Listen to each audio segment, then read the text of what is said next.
C'est quoi l'orgasme? Waouh! Est-ce que ça va? J'ai trouvé les secrets les mieux gardés autour de lui. Ils sont différents de tout ce que vous avez déjà ressenti. Les infos les plus insolites. Ils sont trop... Et je pense que... Enfin, je suis sûre que... Oh Seigneur, oui! Vous allez les adorer. J'ai rien à ajouter.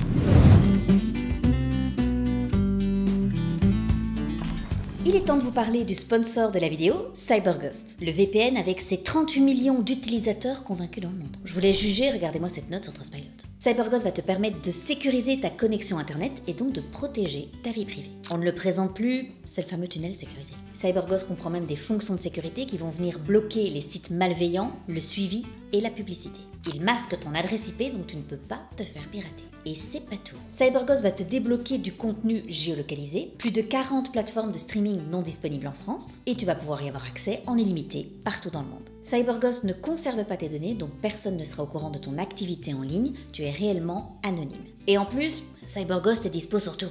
Windows, Mac, iOS, Android, Linux, Smart TV et les consoles de jeux. Et enfin, toute la famille peut l'utiliser puisque tu peux connecter jusqu'à 7 appareils en même temps. Si tu veux profiter de mon offre, tout se passe en description. Vous bénéficierez de moins 83% de réduction et 4 mois offerts, soit 2 € par mois sur l'abonnement de 2 ans. Vous êtes satisfait ou remboursé pendant 45 jours, alors n'hésitez pas. L'orgasme est un réflexe du système nerveux autonome, celui qui gère les choses que nous ne contrôlons pas consciemment, comme la respiration. C'est une réaction physique et involontaire où ton corps relâche une tension accumulée, souvent en réponse à des sensations ou à des pensées sexuelles. Yes! Oh!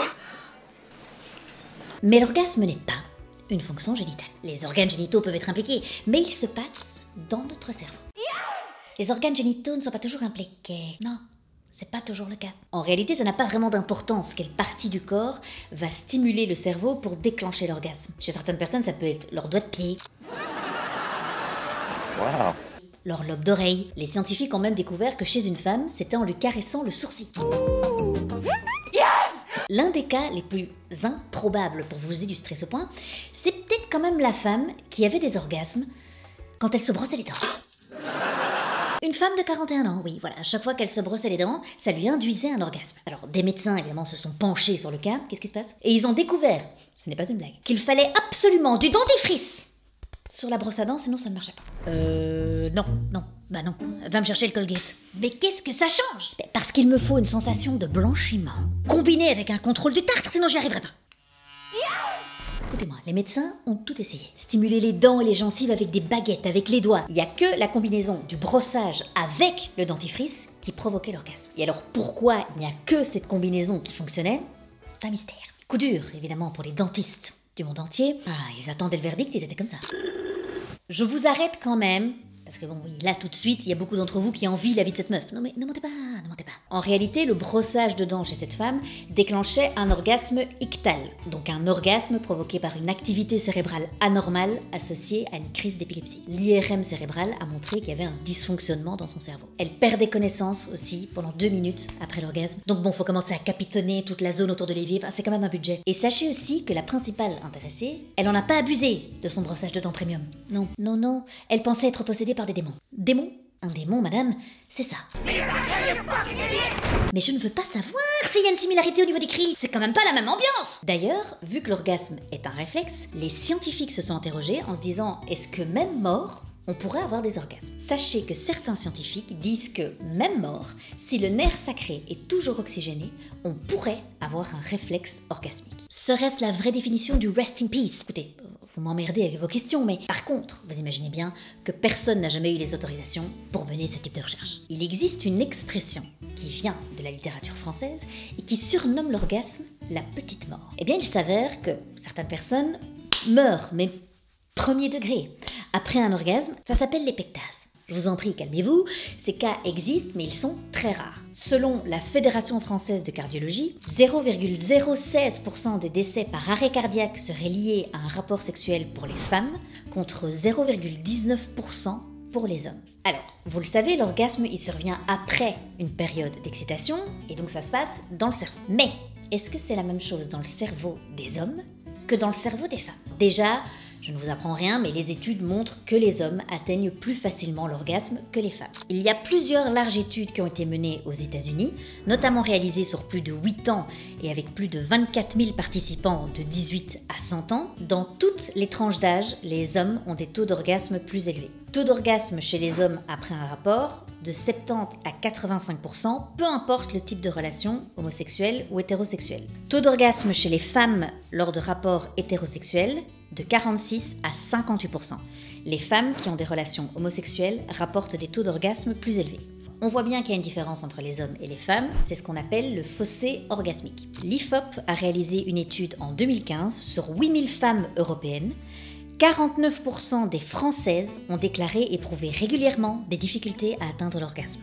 C'est le taux le plus élevé parmi tous les pays étudiés. Comme vous, moi ça me choque. On a étudié le cerveau des femmes et des hommes à l'aide de scanners et on a pu voir que pendant la phase d'excitation, les zones qui s'activaient dans le cerveau des hommes et des femmes pouvaient être différentes, mais pendant l'orgasme, les zones qui s'activent sont les mêmes. On a d'ailleurs montré ces scanners à des médecins et ils étaient incapables de distinguer sur base de ces scans si c'était un orgasme chez une femme ou chez un homme. Il y a énormément de zones qui s'activent dans le cerveau pendant l'orgasme, entre autres l'hippocampe, le cervelet, le cortex préfrontal, et ça peut varier d'un individu à l'autre. Une recherche parle même de plus de 30 systèmes majeurs du cerveau qui s'activeraient pendant l'orgasme. C'est beaucoup.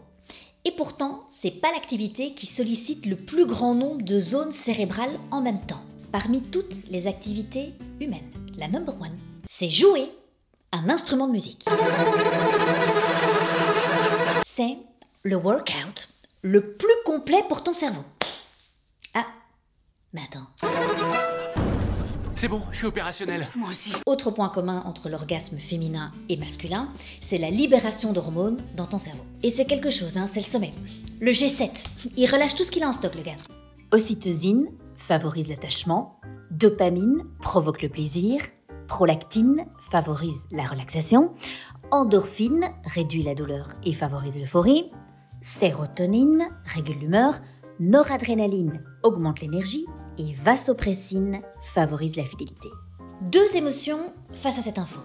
Première émotion, incroyable. Ah si, c'est ce qui se fait de mieux en matière d'hormones, dopamine, sérotonine. Et puis après tu te dis, c'est l'émotion numéro 2, quand même, mon cerveau est un connard. Le gars a quand même tout pour te mettre au top 24 heures sur 24 dans ses petits tiroirs. Enfin, dans ses petits tiroirs. Dans mes petits tiroirs. Ils sont quand même à moi aux dernières nouvelles. Non mais j'ai tout mis sous clé. Pardon? Je te donnerai du bonheur, de la motivation, blablabla. Quand t'auras trouvé certaines combinaisons, t'écoutes de la musique, tu cours un peu aussi. Voilà. Attends, t'es en train de me dire ce que je dois faire là? Give it to me 100% du temps. Alors, évidemment, ça ne vous a pas échappé, il y a des différences entre l'orgasme masculin et féminin. D'abord, physiologiquement. Disons que pour la personne qui a dû prendre des notes à ce moment-là, ça n'a pas dû être facile pour s'y retrouver. Tu notes? Dans le pénis, tu me mets 4000 terminaisons nerveuses. Pénis, tu me mets 4000 terminaisons nerveuses. Et pour la femme, tu me mets 10 000 terminaisons nerveuses dans le clitoris, mais tu le caches un peu. Pardon? Quoi? T'as pas vu Titanic? C'est le même système qu'un iceberg. Tu me mets une partie externe, visible, mais qui n'est pas la plus grande, mais qui est la plus sensible. Et alors, en interne, bon, tu te démerdes, tu me mets la plus grande partie. T'as dit un truc? Tu peux sentir la glace, pauvre connard. Non. Et alors, comme dans le film, très difficile de trouver la localisation de l'iceberg. Bon, ça j'y tiens, Non, parce que je vois, tu ne notes pas. Pendant une grande partie de l'histoire, je sais même pas si on va leur donner un plan, tu vois? Ok, donc, en résumé, ce sera plus difficile pour les femmes d'atteindre l'orgasme. Oh, tout de suite. Tu donnes pas de plan. Et tu rajoutes à ça que pendant longtemps, ce serait négligé dans l'éducation sexuelle et dans la norme des pratiques sexuelles, alors même qu'en 2017, je ne sais pas ce que je note. Dans la plus vaste étude sur l'orgasme, près de 73% des femmes disaient avoir besoin d'une stimulation clitoridienne pour atteindre ou améliorer l'orgasme. Seulement 18,4% des participantes ont rapporté que la pénétration vaginale seule était suffisante pour atteindre l'orgasme. Donc oui, ce sera plus difficile pour les femmes d'atteindre l'orgasme. Pas bon, moi je ne fais que noter. Non, mais... Bon, chez elles, il sera plus long. Voilà. 20 secondes pour les femmes, en moyenne chez l'homme, 3 à 10 secondes. Ok. Et elles pourront en avoir plusieurs de suite. Voilà. Quand l'homme devra attendre un petit peu pour pouvoir répéter le truc. Et qu'est-ce qu'on fait quand tout ce petit monde dort? Comment ça, pendant qu'ils dorment? Ils dorment un tiers de leur vie, donc on aurait pu imaginer... Ah oui, c'est ça. Oh, attends, j'y avais pensé, attention. Note. Dans 8% des rêves totaux, chez les hommes et chez les femmes, c'est la même chose, ce seront des rêves érotiques. Par contre, les hommes rêveront davantage de partenaires inconnus. Mysterious, the man. Et pour les femmes, elles rêveront plus de leur partenaire ou d'un ex-partenaire. Autre truc, dans les rêves, les femmes ont plus tendance à être témoins d'un orgasme chez une autre personne, contrairement aux hommes. Ouais. Mais les femmes sont légèrement plus susceptibles d'avoir un orgasme dans leur rêve. C'est tout. Non. L'orgasme pourra déclencher des éternuements.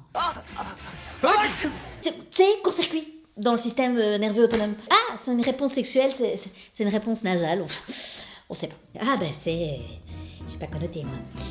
C'est le fun. Là, on s'est concentré sur la partie biologique, mais évidemment, les raisons qui expliquent ce gap, elles sont multiples. Il y a des questions de timing, les femmes mettent en moyenne plus de temps pour atteindre l'orgasme, il y a la pression sociale, le manque de communication, etc. L'orgasme dans nos sociétés peut parfois devenir une obsession. Pour pousser le truc, j'ai été chercher le record du plus grand nombre d'orgasmes pendant 22 ans. C'est extrêmement long. Les docteurs William Hartman et Marilyn Fitian ont enregistré des orgasmes. Le plus grand nombre qu'ils ont pu enregistrer pour une femme est de 134 orgasmes par heure, contre 16 pour un homme. Et le record au niveau de la durée, ça se passe en 1966, c'est une femme qui a eu pendant 43 secondes un orgasme constitué de 25 contractions successives. Pourquoi l'obsession de l'orgasme est contre-productive? Il semblerait que dans notre cerveau, il existe un mécanisme qui fait que plus tu vas te concentrer dessus et travailler dur pour l'atteindre, moins ça va marcher. C'est le cheminement d'Emily Nagoski, une éducatrice sexuelle, qui nous dit: Charles Carver, un chercheur en psychologie, a développé avec ses collègues un mécanisme qui s'appelle Criterion Velocity, qui pour plus de simplicité, on va appeler le petit moniteur. Un moniteur dans le sens un écran de surveillance. Il y a un petit moniteur dans ton cerveau qui sait quel est ton objectif. Il comptabilise les efforts que tu fais pour atteindre ton objectif et il remarque les progrès que tu fais pour atteindre cet objectif. Et lui, il a une idée très précise du ratio entre effort et progrès. Quand il déclare que ton objectif n'est plus atteignable, mais inatteignable, ça repousse l'atteinte de ton objectif, ça le rend impossible à atteindre à tes yeux, et alors tu commences à générer de la frustration, de la tristesse, de la colère, etc. Quand tu travailles dur pour atteindre l'orgasme, inconsciemment, tu envoies l'info que l'objectif est à atteindre rapidement. Et alors, le cerveau se met à sans cesse surveiller la progression, et tu vas être moins connecté à tes sensations corporelles. Si tu ne progresses pas assez vite, tu vas vite ressentir de la frustration, etc. L'idée, ce serait de complètement retirer l'orgasme de l'équation et d'explorer plutôt d'autres choses, comme l'excitation. Sentir que tu peux t'en rapprocher mais en sachant que tu n'en auras pas, vous suivez? Le fait qu'il n'y ait plus cet objectif, ça va relâcher le moniteur et ça va l'empêcher de juger en permanence si l'objectif est atteint. Emily Nagoski terminera par dire cette phrase: la seule mesure de l'orgasme est de savoir si vous le vouliez et si vous l'avez apprécié. C'est la fin de la vidéo, j'espère qu'elle vous a plu et qu'elle vous a appris un maximum d'informations. C'est officiellement la rentrée 2025, mon nouveau décor est en préparation. Ici c'est un décor transitoire, mais que j'aime beaucoup quand même, parce que c'est mon bureau et c'est ici que je crée tous mes scripts évidemment. Et merci encore à CyberGhost d'avoir sponsorisé la vidéo. Foncez, profitez de l'offre, moins 83% de réduction et 4 mois offerts, soit 2 € par mois sur l'abonnement de 2 ans. Et enfin, naviguez safe en ligne, tout en ayant l'esprit tranquille, puisque vous êtes satisfait ou remboursé pendant 45 jours. Que 2025 soit rempli de beaux projets et de plein d'amour, évidemment. À très vite, ciao!